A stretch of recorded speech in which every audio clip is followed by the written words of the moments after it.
আমার স্কুলের ক্লাস 4-এর ছাত্রী সুলতানা খান একটি কবিতা লিখেছে।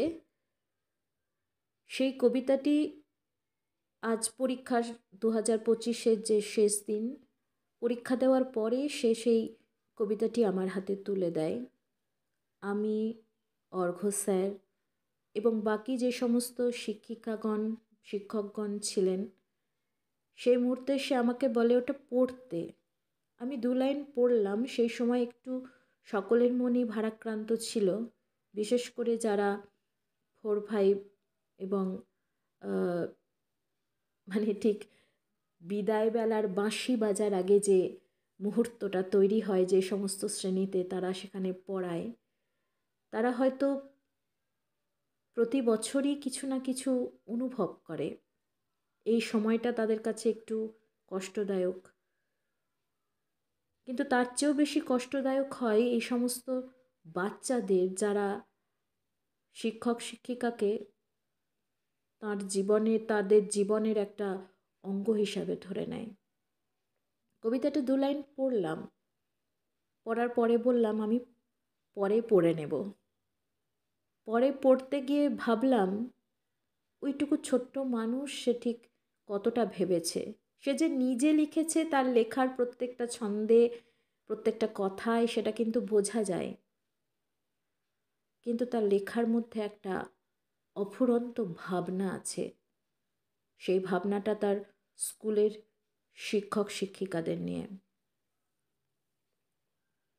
তার সেই লেখা কবিতাটি আমি এখন পাঠ করছি।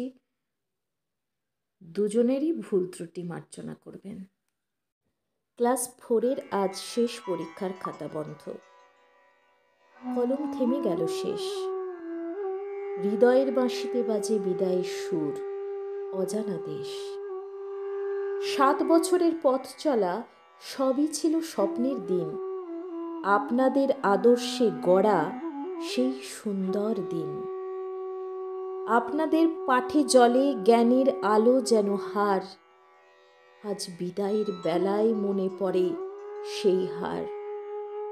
প্রতিটি পাঠে শিখেছি সত্য, মানবতা, আর লেখা হয়ে মনের পাতায় রশ্মি। আপনাদের হাসি কথায় ভরে উঠত ক্লাস, সেই স্মৃতি এখনো বাজে হৃদয়ের রশ্মি। আপনাদের প্রতিটি পরামর্শ ছিল দিশা, আমাদের ভবিষ্যৎ গড়ে তুলেছে নবীন জ্যোতি। আজ আমরা চলব নতুন পথে, কিন্তু আপনাদের ভালোবাসা থাকবে চিরকালের জ্যোতি। আপনাদের আদর্শে গড়েছি আমরা নিজেদের নতুন পথের সীমানা যা, ভবিষ্যতের পথে চলব আমরা আপনাদের শেখানো মন্ত্র যা। পরীক্ষার শেষে বেজে ওঠে এক ফোঁটা নীরব ব্যথা, আজ বিদায়ের বেলা মনে পড়ে সেই ব্যথা।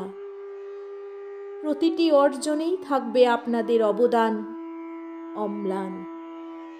তাই আজ বলি, প্রিয় শিক্ষকগণ, আপনাদের জন্য অন্তরের অফুরন্ত ভালোবাসা, শ্রদ্ধা, চিরকালের রশ্মি।